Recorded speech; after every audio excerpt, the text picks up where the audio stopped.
ኣብ ትሕቲ ጽላል ሰማይ ዝሓደሩ ኣኢላፍን ነገድን ከዋኽብቲ በብሓደ ሃፊፎም ሰማይ ኣሞጓሑ ንግስነት ጸላም ተሳዒሩ ደብዛዝ ብርሃን እዩ ኣብቲ ህሞት ነጊሱ ነይሩ።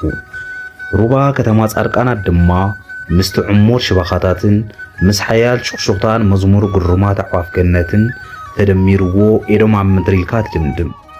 ዛሕሊ ተፈጥሮ እንዳተገረፍካ ድማ ጣዕሙ ክትቋረስ ትመርጽ።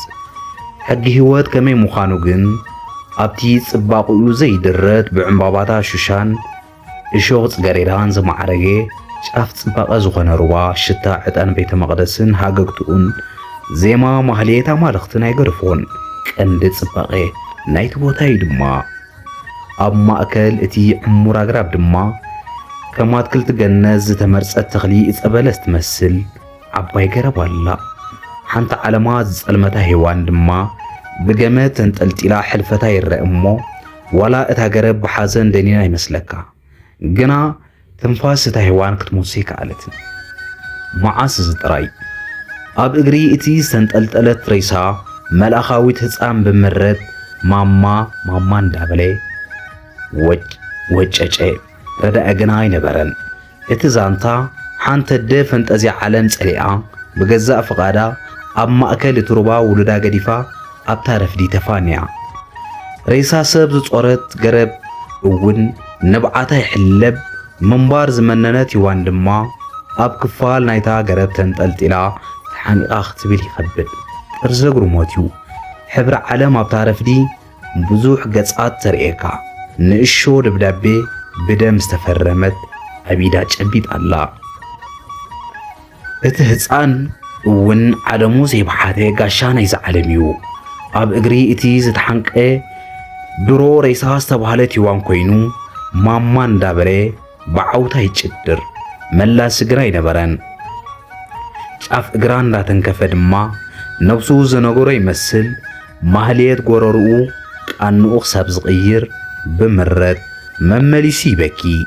ዝመረረ ስምዒት ክፋል ዓለም እዩ ኣብቲ ህሞት ነይሩ። እንተኾነ ዓለም ብባህሪኣ ሞት ነብሱ ጸርውን ዘሰንብድ ኣይኮነን። ትክን ዕጣንን መዝሙር ግሩማት ኣዕዋፍን ደሚቑሎ መለኸት መወዳእታ ዓለም ዝጥዕም ምስቲ ህሞት ኣዝዩ ዘሐዝን መሪር ክላሲካል ኣዕዋፍ እውን ኣሎ። ኣብቲ ስፍራ ኣማልኽትን ውቁብ ደሴትን ዝመስል ሩባ ጣዕመ ምስጢራት ናይቲ ዓለም ክስንድ ዘንቀለ ዝመስል ብራናታት እንዳገናጸለ ቆርቤት ጠልሓኺኹ ቀለም እንዳጥምዐ በብሓደ ፊደላት ይሕንጥጥ። ኣዝዩ ጨሓም ነዊሕ ፀጉሪ ርእሲ ኣለዎ። ድማ ባሕታዊ ቤት ጸሎት እዩ ወይ ድማ ከምቶም ጥንታውያን ፍላስፋታት መሲሉ ይረአየካ። ያሬዳዊ ድምፂ ህፃን ዝፀውዑ ይመስል ግና ዳግማይ ንምርግጋጽ ቀዊሉ ክሰምዕ ኣእዛን ኳሕኩሐን። ካብቲ ዕሙር ኣግራብን ዕምባባታትን ብህድኣት ክመጽእ ኣዒንቱ ሰንዚሩ ድማ ክጥመት ድሕሪ ምጅማር ነቲ ዝረኣየ ኩነት ዳግማይ ብዓይኑ ኮለሎ። ስምዒቱ ብሕዙን መንፈስ ህፃን እንዳጠበረ ሬሳ ድኡ ንኽፈትሕ ተጓየ። ኣብ ትሕቲ ጽላል ሰማይ ዝሓደሩ ኣኢላፍን እቲ ናብ እሳት ዝተደርበየ ሚናብ ሰዓታት ስራሕ ኣኺልዎ ኣዝዩ ምዕሩግ ባድላ ለቢሱ ኣብ የማን ኢዱ ደብተር ሒዙ ብፍጥነት ክጓዓዝ ይጅምር። ሚናብ ምሁር ናይ ሕጊ እዩ። ኣብቲ ከተማ ንዓመታት ሕጊ ከይጉዕፀጽዩ ተቓሊሱን ጠበቓ ኮይኑን ካብቶም ውርያት ንሕጊ ዝጣበቑ ክሳብ ብባህሪኡ ካብቶም ሓቀኛታት ዝነበሩ ሰባት እዩ። ትምህርቱ እውን ዝጸገበይ ነይሩ ግና እቲ ንዓመታት ክጣበቐሉ ዝነበረ ሕጊ ሓደ ረፍዲ ናብ ሕልፈት እዩ ኣሕሊፉ ሂብዎ። መንዩ ተሓታቲ ግና ኣብኡ ክበሊ ፈሪድዎ መላስ የለን። ጽባቐ ናይታ ከተማ ጫፍ ዓለም እዩ። ኩሉ ግዜ ድማ ኣብ ማእከል ድባብ ሰላም መሰጽለለት እያ። ምስ ህዱእ ክላሲካል ዘሰነየ ጽባቐ እታ ከተማ ድማ እንተኾነ ሃንደበት ኣብ ማእከል ገነት ፍትሒ ክጉዕፀዝ ትርኢ ከለኸዩ ኣብ ዓለም ከም ዘለኻ ክስወጠካ ዝጅምር። ነዚ ዝገልጽ ኣዝዩ መሪር ኩነት እዩ።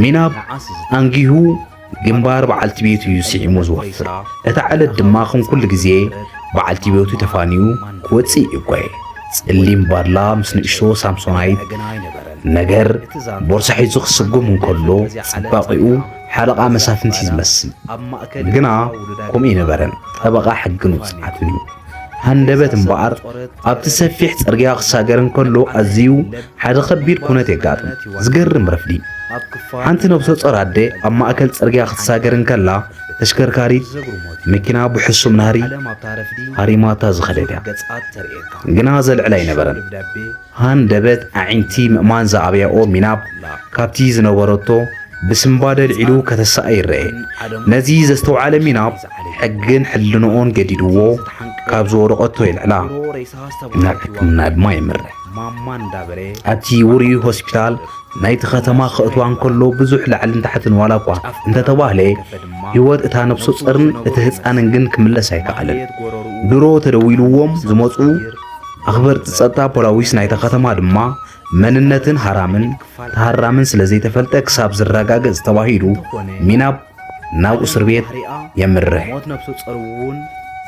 መዓልታት በዋርሕ ይትኩ ኣዋርሕ ድማ ድሮ ናብ ዓመት ተሰጋገሩ ሚናብ ድሮ ሰሙናዊ ፍርድ ቤት ክመላለስ ጥራይ ሓደ ዓመት መለየ እታ ዝብላዕ ሲኢና ሕልምታታ መዓልታ ዘንቆልቁል ዝነበረ በዓልቲ ቤቱ ድማ ህይወት መመሊሱ እንዳኸፍኣ ኸረ ሓንቲ ረፋድ ብንግሆ ድማ ንኹሎም ኣባላት እታ ኣብ ዘይትፈልጦ መዋጥር ዝኣትዎ ስድራ ስፍራኣ ዝቕይር ፍርዲ ኣጋጠመ መጋባእያ እታ ከተማ ድሮ ናይ መወዳእታ ፍርዲ ናይታ ቀታሊኣ ዘይተፈልጠ ነብሰ ጾር ኣደ ክሰምዕ ባሃንቀውታ መጋባእያ መለአ ፍርዲ ኣርዮስ ክፈርዱ ዝሓቆኑ ድያኑ ከተማ ጻርቃናት እውን በብሓደ ናብ ወንበሮም ኣንበሩ ጠበቓን ድያኑን ብዝግባእ ምስ ኣተው ድማ ንጸጥታ ዝሕብር ቃጭል እቲ መጋባእያ ተቓጨለ ንእለቱ ጸጥታ ሰፈነ እቲ ከም ክርስቶስ ኣምላኽ ክንሱ ፍርዲ ብጲላጦስ ክጽበ ኣብ ኣደባባይ መጋባእያ ዝቆመ ሚናብ እቲ ንዓመታት ዝደኸመሉን ዝፀዓረሉን ሕጊ ክንዚ ከሳቀዮ መመሊሱ ገረሞ ግና እቲ ዓለት ድማ ናይ መወዳእታ ፍርዲ ዝወሃበላ ዓለት ምዃና ዝፈለጠላ ዓለት ምንባራ እቲ ዝደኸመሉ ሕጊ ናጻ ክብሎ ብውሽጡ ጸሎተ ሚናብ ኣብ ከምዚ ሓሳብ እንከሎ እምበኣር ድንገት ማእከላይ ዳኛ ንባቡ ፈለመ አንቀጽን ሕግን ደጋጊሙ እንዳገለጸ ድማ ነቲ ሰንካም ፍርዲ ዝገልጽ ቃላት ሲዒቡ ካብ መሳኹት ልሳኑ ናብ ኣእዛን ሰማዕትን ንጹህ እሱርን ሚናብ ተስፋ ዘቁርጽን ንበዓልቲ ቤቱ ሃለዋታ ዘጥፍእን ፍርዲ ሚናብ ንሞት ከም ዝተፈርደ ዝሕብር ቃላት ናብ ህዋ ሰንደወ ንእለቱ ድማ ማህተሙ ምበረ በዓልቲ ቤቱ ነዚ ዝሰምዐት ብዘላቶ ወዲቓ ተላዒላ ንሳና ሆስፒታል በዓል ቤታ ድማ ናብ ናይ ዘለዓለም ፍርዱ